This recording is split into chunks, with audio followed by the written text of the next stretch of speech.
Olá, meus alunos do 8º ano do Colégio Santa Rita. Mais uma vez estamos conectados pelo sistema EAD. A nossa aula de número 6 de Química vai ser sobre transformações físicas e químicas da matéria. Eu sou a professora Evilane e eu espero que vocês entendam o conteúdo e associem o que vai acontecer durante a aula a fatos que acontecem com a vida de vocês, né, no cotidiano. Bem, pessoal, a química, ela estuda a matéria e as transformações que ocorrem com ela, inclusive a energia, né, que é absorvida ou que é liberada durante esses processos, né. As transformações da matéria, elas estão presentes no nosso dia a dia, né. Como vocês podem observar aqui, nós temos a formação da neve, né. Temos fazer um bolo, é um processo também. O gelado a derreter, o gelado é o sorvete, né? Um incêndio florestal. Bem, a matéria e a energia, elas estão presentes no universo e elas não podem ser criadas e nem destruídas. O que é que vai acontecer? Vai haver apenas um rearranjo dos átomos, né? Durante essas ligações dos átomos, vai ocorrer a quebra ou a formação de ligações para que haja a produção de novas substâncias, né? Então, com isso, os átomos eles vão sofrer um rearranjo. Então, para verificar se ocorreu uma reação, uma transformação, devemos observar a parte inicial e a parte final do processo. Bem, as transformações, elas são processos que modificam física ou quimicamente a estrutura de uma substância, né? É por isso que essas transformações, elas podem ser classificadas em físicas ou químicas, né? E antes de diferenciar essas transformações e como elas acontecem, né? Nós precisamos lembrar de conceitos fundamentais que regem a química, né? Então vamos lembrar o que é matéria, né? Que é tudo que tem massa e ocupa lugar no espaço, ou seja, tem um volume. E fenômeno, bem, no senso comum, fenômeno quer dizer uma coisa maravilhosa, assim, excepcional, deslumbrante, né?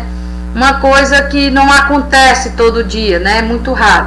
Já quimicamente falando, fenômeno é qualquer acontecimento que possa ser observado na natureza, né, de maneira natural ou de maneira experimental, né? Bem, vamos falar sobre as transformações físicas da matéria. As transformações físicas, elas não alteram a composição íntima da matéria, ou seja, não vai haver a formação de novas substâncias, né? Quando é que isso acontece? Bem, qualquer mudança de estado físico da matéria, que nós já estudamos e vamos revisar novamente, é um processo de físico, ou seja, uma transformação. Quando ocorre uma dissolução de um soluto em um solvente, né, vamos entender o que é isso também, e alterações na forma ou no tamanho das substâncias, né, da matéria. Bem, as mudanças de estado físico, não sei se vocês ainda recordam, eu espero que sim. A matéria, para passar de estado físico, sólido, líquido e gasoso, nós precisamos ter aumento e diminuição da temperatura, aumento ou diminuição da pressão. Nós temos dois tipos de processo. Aqueles que absorvem calor, que são os processos endotérmicos, e os que liberam calor, que são os processos exotérmicos. Bem, os endotérmicos é a fusão, que é a passagem de sólido para líquido, a vaporização, que é a mudança de líquido para gasoso, ela se processa de 3 maneiras diferentes, né? A calefação, que ocorre com um chiado, a ebulição, que ocorre com formação de bolhas, né? As duas precisam de aquecimento, e a evaporação, que é uma maneira espontânea, né? Que a matéria muda de líquido para gasoso e é silenciosa. E temos a passagem direta de sólido para gasoso, que é a sublimação. Já os processos exotérmicos, né, são a liquefação ou condensação, que é a mudança de gasoso para líquido, a solidificação, que é a mudança de líquido para sólido, e a passagem direta de gasoso para sólido, que é a ressublimação, ou você pode chamar também de sublimação, né? Quando há uma dissolução de um soluto por um solvente, vamos entender o que é soluto. Soluto, pessoal, na mistura vai ser o material que vai ter em menor quantidade, ou seja, é o material que vai passar pelo processo da dissolução. E quem vai fazer isso é o solvente. O nosso solvente universal é a água. E no nosso exemplo aqui que eu dei, eu tenho a mistura do sal, que vai ser o soluto, né, em menor quantidade, com o solvente, que é a água, que vai estar em maior quantidade. Então vai ocorrer a dissolução, mas se você observar, ó, aqui, quando termina o fenômeno, as moléculas de água estão aqui presentes no sistema, e os íons que são formados, ou seja, separados do sal, né, não é formados, é separados, o Na+ e o Cl- também estão aqui se conservando. Então não vai haver formação de uma nova substância. Alteração da forma e do tamanho. Bem, amassar uma latinha de alumínio, como eu botei no exemplo, é você modificar a forma da matéria, né?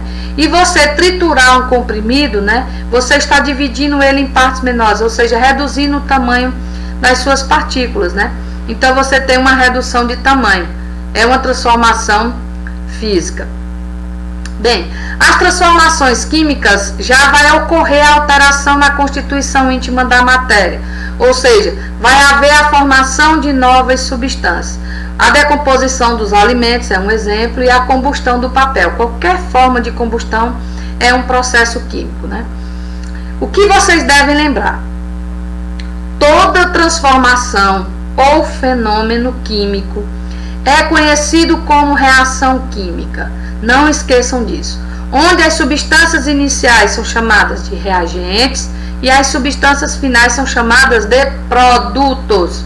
Então nós vamos ter as reações entre reagentes, né? Ou seja, quimicamente entre si eles vão reagir e vão formar as novas substâncias, que são os produtos.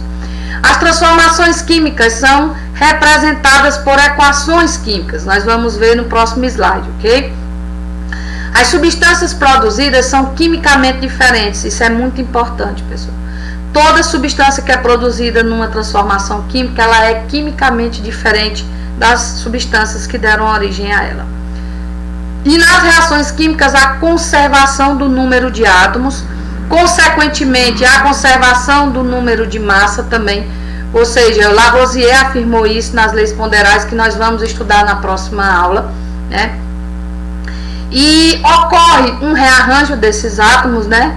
E o tipo de molécula, ou seja, o tipo de substância formada é totalmente diferente. Então as moléculas não vão se conservar, elas vão ser diferentes no início e no final. Bem, vou mostrar aqui para vocês uma reação química, que é a reação de combustão do gás metano. Nós temos aqui uma equação química, ó, ela é dessa forma. Nós temos as quantidades de moléculas de metano, que é 1, de gás oxigênio 2, de gás carbônico, que é 1, e de água, que é 2. Nós podemos também ter os estados físicos dessas substâncias, podemos informar se está acontecendo aquecimento ou não, ou outra forma de energia que está sendo adicionada aí para que a reação aconteça, né? Então nós vamos ver isso aí numa aula propriamente só de reação química. Bem, as substâncias iniciais aqui, que é o metano e o oxigênio, são os reagentes. As substâncias finais aqui, que é o CO2, que é o dióxido de carbono e a água, são os produtos. Se você observar, a quantidade de carbono vai ser conservada. Nós vamos ter um carbono na parte inicial, um carbono na parte final. A quantidade de átomos de hidrogênio e de oxigênio também vão ficar inalteradas. Nós vamos ter 4 átomos aqui, ó, de hidrogênio, 4 átomos de oxigênio, né? E 4 átomos de hidrogênio e de oxigênio aqui nos produtos. Vamos ter uma molécula de gás metano, aqui, ó, e vamos ter uma molécula de dióxido de carbono, ou seja, são diferentes.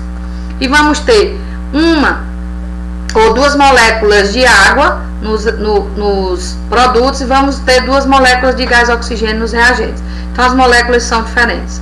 Então, pessoal, ocorreu um rearranjo desses átomos, né? E as massas irão se conservar, como a gente vai ver na lei de Lavoisier. As ocorrências das transformações químicas, elas podem ser de maneira espontânea, quando você apenas junta as substâncias, elas vão reagir quimicamente. Por exemplo, a reação de neutralização entre um ácido e uma base, né? Você basta colocar as substâncias em contato que elas vão reagir e formar sal e água. Mas também podemos ter alguns fatores externos que provocam as reações químicas, como aquecimento, né, calor, vai ser uma reação química chamada de termólise, né? Vai ver a presença de corrente elétrica também pode ter. Então, quando ocorre a corrente elétrica, nós temos uma eletrólise, né? No caso da água, a hidrólise. Nós temos presença de luz também para provocar uma reação química, é o que acontece na fotossíntese, né? Chamada de fotólise. E podemos ter apenas uma ação mecânica, ou seja, quando os dois materiais eles são atritados, né? Um no outro. Como você vai acender um palito de fósforo, você risca ele na caixa, né? Então vai haver a combustão do palito de fósforo, né? Quais são as evidências de uma reação química? Bem, pessoal, nós podemos ter mudança de cor, liberação de um gás, que a gente chama de efervescência, formação de um sólido, que damos o nome de precipitado, detecção de cheiro característico, vocês vão ver quando isso acontece, formação de chama ou luminosidade, né? Ou então a variação da temperatura, ou seja, você aumentando ou diminuindo a temperatura, né? Bom, mudança de cor, isso acontece muito, pessoal, nos alimentos como maçã, a batata, a banana, né? O abacate. Essas frutas, esses alimentos, eles têm uma enzima chamada de polifenol oxidase. Quando a fruta é cortada, esse polifenol oxidase ele entra em contato com o oxigênio do ar. Aí ele sofre um processo que a gente chama de oxidação. Tá aqui, ó. E aí quando há essa oxidação, pessoal, vai haver a formação de uns pigmentos escuros, ou seja, essa mudança de cor. Esses pigmentos escuros aqui são chamados de melaninas. Então, essa mudança de cor é um fenômeno químico. É diferente de você passar uma tinta na parede. Passar a tinta na parede para mudar a cor da parede não é um fenômeno químico, né? É físico apenas. Liberação de gás ou efervescência. Bem, pessoal, às vezes, quando você junta as substâncias, vai produzir um gás, e esse gás, por ser menos denso, a tendência dele é sair do sistema, é ser perdido para o meio. É o que acontece com os comprimidos efervescentes, né? Eu coloquei aqui o exemplo do Sonrisal. O Sonrisal é um comprimido basicamente formado de carbonatos, bicarbonatos e ácido, né, orgânico. Se você ver aqui, você tem o bicarbonato de sódio, ele vai reagir com a água que está aqui no copo. Aí ele vai produzir uma base chamada de hidróxido de sódio, aí vai produzir um gás, que é o dióxido de carbono, e água. Então, esse dióxido de carbono, que são essas bolinhas aqui, pessoal, é o que a gente chama de efervescência. Então, isso comprova a existência de uma reação química, né? Vocês podem ver que no estado inicial nós temos 2 substâncias e no estado final nós vamos ter 3 substâncias, né? Sim, lembrando aqui que a água é na forma de vapor, ok? O produto. Formação de um sólido precipitado, ó, pessoal. Se vocês observarem aqui, eu coloquei a reação de nitrato de chumbo 2, tá aqui, ó. Nitrato de chumbo 2, ele está aquoso. Antes de você fazer a reação química, você precisa misturar o nitrato de chumbo com água e o iodeto de potássio com água também, eles precisam ficar diluídos. Então é por isso que os dois ficam na forma líquida, né? Então você vai ter a reação dos dois. Quando ocorrer, você pode ver aqui que vai haver a formação de uma substância amarela.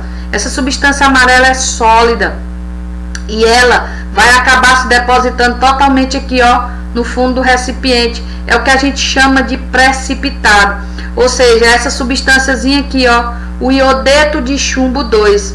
E vai haver esse líquido aqui, ó, que é o nitrato de potássio aquoso, ou seja, vai estar misturado à água, né? Porque tinha água no início do processo, né? Então, formação de precipitado. Detecção de cheiro característico. Isso acontece quando uma fruta apodrece, pessoal. Uma fruta apodrecendo, ela dá aquele cheirinho ruim, né? Não muito agradável. Então, é reação química que está acontecendo, né? Formação de chama ou luminosidade. Bem, o que acontece com o vagalume, pessoal, é uma reação química chamada de bioluminescência, né? É uma reação química orgânica que acontece dentro dele. Essa luz que vai ser produzida pelo vagalume, ela não é térmica, ou seja, ela não esquenta, então é por isso que ele não tem muito problema em emitir essa luz, né? É uma luz fria, né? Então a emissão da luz pelos vagalumes, aí, essa formação da luz, da luminosidade, é um processo químico, né? A emissão é um processo físico. Bem, variação da temperatura. Quando você faz a combustão de qualquer material, você está aumentando a temperatura desse material. Então é um processo químico, né? Então você está variando a temperatura do material, né? Isso vai haver a formação de novas substâncias. Quando você acende uma vela, por exemplo, você está aquecendo a vela, você está aumentando a temperatura dela e ela vai se transformar em dióxido de carbono, vapor de água e parafina, né? Restos de parafina. Bem, sinteticamente falando, pessoal, lembrar que as transformações físicas, as substâncias iniciais são as mesmas ao final do processo, e as substâncias iniciais nas transformações químicas, elas não são mais as mesmas. Nós vamos ter a formação de novas substâncias no final, né? Bem, na nossa folha, que foi entregue antes de entrarmos no isolamento, né?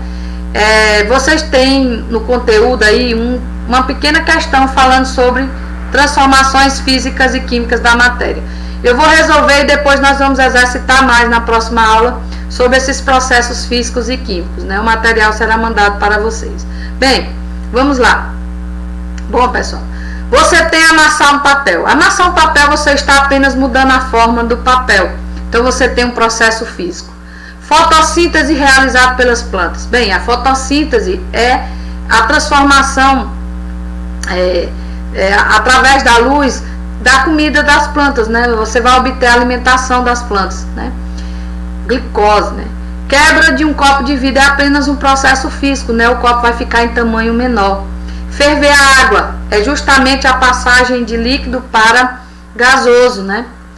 Dissolução de açúcar em água. Dissolver o açúcar na água é apenas um processo onde um soluto é dissolvido por um solvente, né, físico. Alimento decompondo-se no lixo, aí já é diferente, você vai ter a presença de um cheiro característico, você vai ter a mudança de cor também, então é um químico. Congelamento da água é um processo físico, né, o processo de solidificação. Queima do carvão, qualquer combustão é queima, né, então é um processo químico. Produção do queijo a partir do leite. Bem, pessoal, o leite ele tem vários derivados e todos eles são obtidos por processos químicos. Transformação de tecido em roupas. Você apenas vai mudar a forma desse tecido, né? Você vai dar forma a ele, é um processo físico. Triturar o carvão para obter carvão ativo. Você vai apenas diminuir as partículas, vai ficar transformá-las em tamanhos menores, né? É o que aconteceu com o comprimido lá anteriormente falado. Aquecer uma panela de alumínio, você apenas vai mudar a temperatura dessa panela, né? Queima, como eu já havia dito, são processos químicos, né? Então a letra MN é combustão, são processos químicos. O azedamento do leite é justamente uma forma de fazer o leite se transformar em novas substâncias, é químico. Corte de um bolo é apenas um processo físico, você vai reduzir o tamanho do bolo, né? Digestão dos alimentos é um processo químico, né? Isso acontece dentro da gente, né? Os alimentos vão ser transformados em bolo fecal, né? E parte deles, a água que existe neles vai se transformar em urina também, ou suor, né? Que a água precisa ser expelida pelo corpo. Já o suor é um processo físico, certo, pessoal? Quando ele é eliminado do corpo. Enferrujamento de uma palha de aço é um processo químico, né? A gente chama de oxidação do ferro. Amassar uma latinha de alumínio é apenas mudar a forma da latinha de alumínio, né? Então vai ser um processo físico. Bem, pessoal, eu gostaria de encerrar a nossa aula de hoje deixando uma frase para vocês que diz o seguinte: o sucesso é a soma de pequenos esforços repetidos dia após dia. Então, meus queridos alunos, não acumulem disciplina. Estudem todo dia, que vocês vão obter um resultado positivo na realização de suas provas. Eu queria deixar um grande abraço dizer que foi um prazer estar novamente com vocês, conectados, e até a próxima aula.